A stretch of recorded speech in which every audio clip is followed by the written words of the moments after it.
Cool. So for anyone that hasn't been following the project, give us a bit of a top-line overview of it. Sure. So, I mean, Battlefield Bad Company 2 came out earlier in March. Off to great success. We've sold over 5 million units worldwide, and so we're obviously very pleased with that.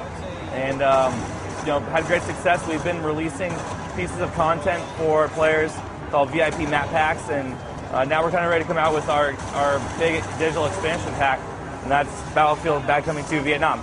Cool, so what's changed? You can see obviously in the environment here, we are no longer in a modern day setting. I'm using an old school weapon, an old AK-47, and I'm playing with some teammates here who don't look like, they're in the modern day army. But it's still Battlefield Bad Company 2 at the roots. And so at the end of the day, you're still getting that same great online experience that you're used to in the past. It's just a lot of new settings, weapons, vehicles, all that stuff has changed and been kind of backdated, if you will, not updated, to Vietnam era. So as you can see here, I'm using an old AK-47. We have some of our partner guys around us here. There's quite a few, there's quite a few bad guys around. Oh, finally get down. One of the cool things we've done, as you saw kind of the opening intro, is we have a bunch of older vehicles. We have 6 of them to be exact. And one of them there, we'll go get it this time again, is my favorite, the Huey helicopter. And of course, Battlefield's always known for, the fantastic online gameplay, but vehicles always make a big part of that. As you saw, there's plenty of destruction still involved. So all those core tenets are still there. There's just a lot of new elements specifically for the Vietnam era. So you can see here I am in the Huey. We're gonna go take the fight to the Viet Cong right here. I think I'm playing as, oh, here we go. We got some somebody doesn't want you to. Yeah, someone doesn't want me to. So we're gonna come in hot in a second here. We also have a whole bunch of, nice, there we go. Let my teammates take it out the rest of the way. Woo! Going from a modern setting to Vietnam, where you are limited by the kind of era-specific stuff that you can put into the game, is that a challenge or an opportunity? I think it's a little bit of both. You look at it in the terms of, the fact is we wanted to make an expansion pack out of this game, and we didn't want it to be just new content and for the sake of content. So it's a really cool experience when you get in there. You look at the numbers and stuff, and you're like, okay, there's new weapons, there's new maps, there's all that new stuff. But at the end of the day, I can still come in here and try and come in there and try and dump a vehicle right on him. Kill this guy down for us. There we go. So at the end of the day, it's a brand new experience, but still feels like Battlefield. And one of the cool things that we have in the game, you have small things like we talked about the weapons, the new vehicles. There's 4 new maps, which give you a lot of new area to go in and play around in.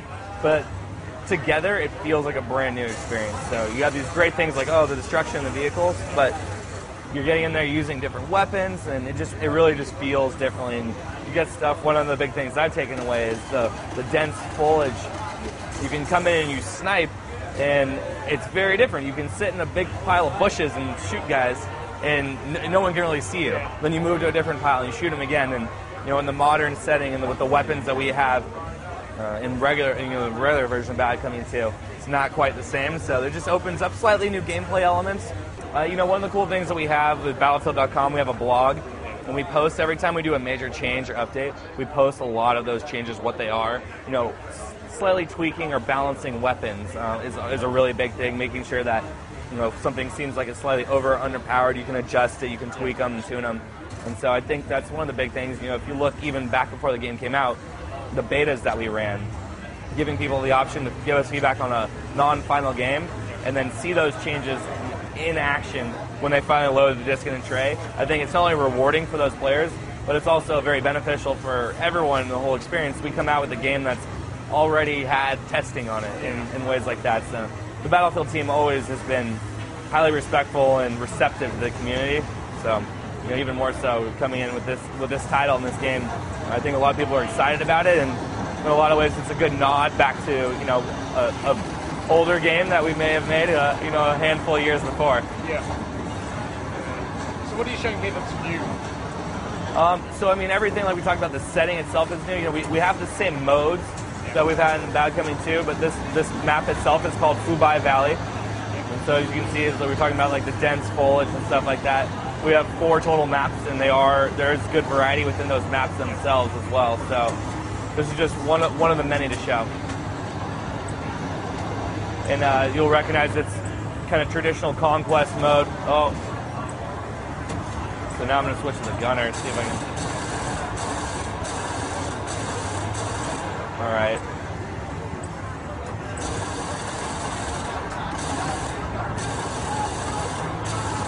You can see like the vehicles are still like very centered in the game, trying to take out this Huey helicopter from afar, and now I just overheated my gun.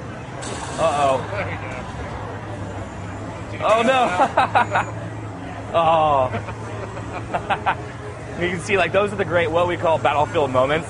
Those great classic like archaic elements that you can't really script or try and reenact that. It's going to be really hard, but they're amazing and they're fun. I mean, that's a great piece to have on screen and recorded. So in terms of tech, obviously wanting to support the game really heavily post-launch. Yep. What kind of process was put in place during development to allow for continual update of the title post-launch?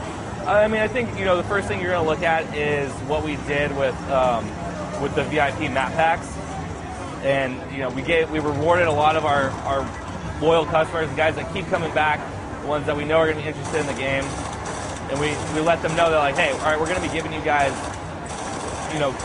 revised maps, like different modes that you played. For example, like Nelson Bay was a really cool map that people liked, and we opened it up to a different mode that you can now try it in a different scenario. And obviously, the difference between Conquest or Squad Deathmatch or Rush, there's, we make different modes for a reason, and so give people good reason to come back and try new stuff. It's coming out on all 3 platforms that we support, so PlayStation 3, Xbox 360, and PC, and you'll be looking out for it later this winter.